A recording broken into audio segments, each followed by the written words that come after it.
নমস্কাৰ। এই মুহূৰ্তত অসমৰ প্ৰতিগৰাকী জনতালৈ দিবলৈ আহিছোঁ ডাঙৰ খবৰ। আজি হৈছে 17 মাৰ্চ। আজি অসমৰ লাখ লাখ দুখীয়াসকললৈ কেইখনমান চৰকাৰী আঁচনিলৈ দিবলৈ আহিছোঁ ডাঙৰ খবৰ। তো যিসকল মানুহে ভিডিঅ'টোত ক্লিক কৰিছে, অনুগ্ৰহ কৰি ভিডিঅ'টো স্কিপ নকৰি প্ৰথমৰ পৰা শেষলৈ চাই থাকিব, কিয়নো এইটো ভিডিঅ'ৰ মাজত কৃষকসকলৰ পৰা আৰম্ভ কৰি নিবনুৱা যুৱক যুৱতীসকললৈ কেইখনমান গুৰুত্বপূৰ্ণ খবৰ প্ৰদান কৰিম।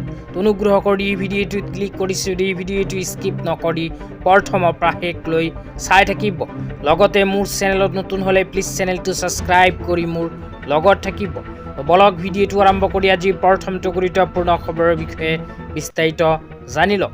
আজি প্ৰথমটো গুৰুত্বপূৰ্ণ খবৰ হ'ল CMO আছামৰ ফালৰ পৰা প্ৰদান কৰা এক বিশেষ আপডেট লৈ।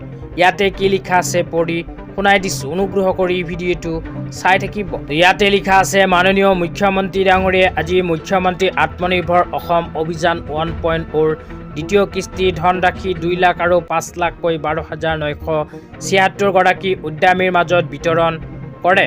তো তাৰপিছত আৰু কি লিখা আছে পঢ়ি বিতংভাৱে আপোনালোকক বুজাই দিছোঁ। তাৰপিছত লিখা আছে, আটাইলৈ শুভেচ্ছা জনোৱাৰ লগতে ধনৰাশিৰ উপযুক্ত ব্যৱহাৰে নিজৰ উদ্যোগ প্ৰকল্পক নিয়াৰিকৈ আগবঢ়াই নিয়াত প্ৰত্যেকৰে ব্ৰতী হ'বলৈ মাননীয় মুখ্যমন্ত্ৰী ডাঙৰীয়াই আহ্বান জনাইছে।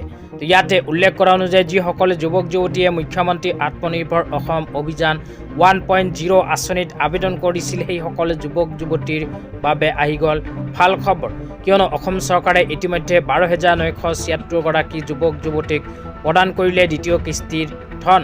তেতিয়া আপোনালোকক দিবলৈ আহিছোঁ আজি দ্বিতীয়টো খুবেই গুৰুত্বপূৰ্ণ খবৰ। আজি দ্বিতীয়টো গুৰুত্বপূৰ্ণ খবৰ হ'ল মাননীয় মুখ্যমন্ত্ৰী ডাঙৰীয়াই প্ৰদান কৰা এক বিশেষ আপডেট লৈ। ইয়াতে লিখা আছে, অহা 5 বছৰত আমি 2 লাখ চৰকাৰী চাকৰি দিম, 10 লাখ যুৱক যুৱতীক 2 লাখকৈ টকা দিম ব্যৱসায় কৰিবৰ বাবে। অহা 5 বছৰত ল'ৰা ছোৱালীক পঢ়োৱাৰ বাবে কোনো পিতৃ মাতৃয়ে চিন্তা কৰিব নালাগে, মামাই তাৰ দায়িত্ব ল'ব।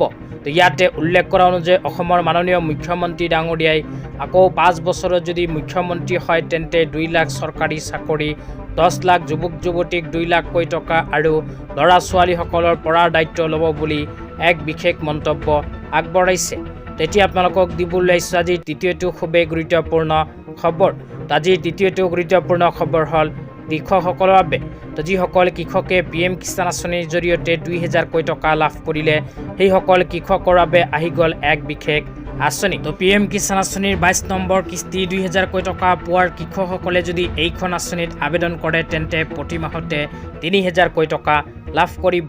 তো কেনেকৈ লাভ কৰিব, কেনেকৈ আবেদন কৰিব লাগিব আঁচনিখনৰ বিষয়ে সবিস্তাৰে এতিয়া আপোনালোকক জনাই দিছোঁ, অনুগ্ৰহ কৰি ভিডিঅ'টো চাই থাকিব। আঁচনিখনৰ নাম হ'ল প্ৰধানমন্ত্ৰী কিষাণ মানধন যোজনা বা PMKMY আঁচনি। তো এইখন আঁচনি যদি PM কিষাণ আঁচনিৰ হিতাধিকাৰীসকলে আবেদন কৰে তেন্তে প্ৰতি মাহতে 3,000কৈ টকা লাভ কৰিব। তো আঁচনিখন লৈ ইয়াতে কি লিখা আছে পঢ়ি বিতংভাৱে আপোনালোকক বুজাই দিছোঁ।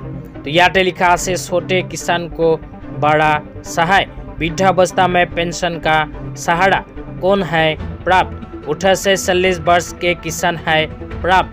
18ৰ পৰা আৰম্ভ কৰি 40 বছৰ বয়সৰ কৃষকে কৰিব পাৰিব এইখন আঁচনিত আবেদন।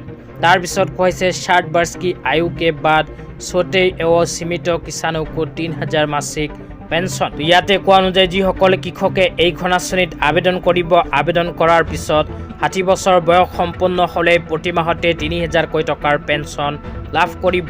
তো আপোনালোকে যদি এইখন আঁচনিত আবেদন কৰিব বিচাৰে তেন্তে কেনেকৈ আবেদন কৰিব লাগিব, ক'ত গৈ আবেদন কৰিব লাগিব সেয়াও সবিস্তাৰে এতিয়া আপোনালোকক জনাই দিছোঁ। আবেদন সম্পৰ্কে ইয়াতে কোৱা হৈছে, CSC কেন্দ্ৰ पर आधार और बैंक खाते से पंजीयनकरण। তো আপোনালোকে যদি এইখন আঁচনিত আবেদন কৰিব বিচাৰে তেন্তে নিজৰ নিজৰ অঞ্চলৰ CSC চেণ্টাৰত গৈ ভিজিট কৰিব। তো আপোনালোকে CSC চেণ্টাৰত গৈ আধাৰ কাৰ্ড আৰু বেংকৰ একাউণ্ট দি এইখন আঁচনিত কৰিব পাৰিব আবেদন। তো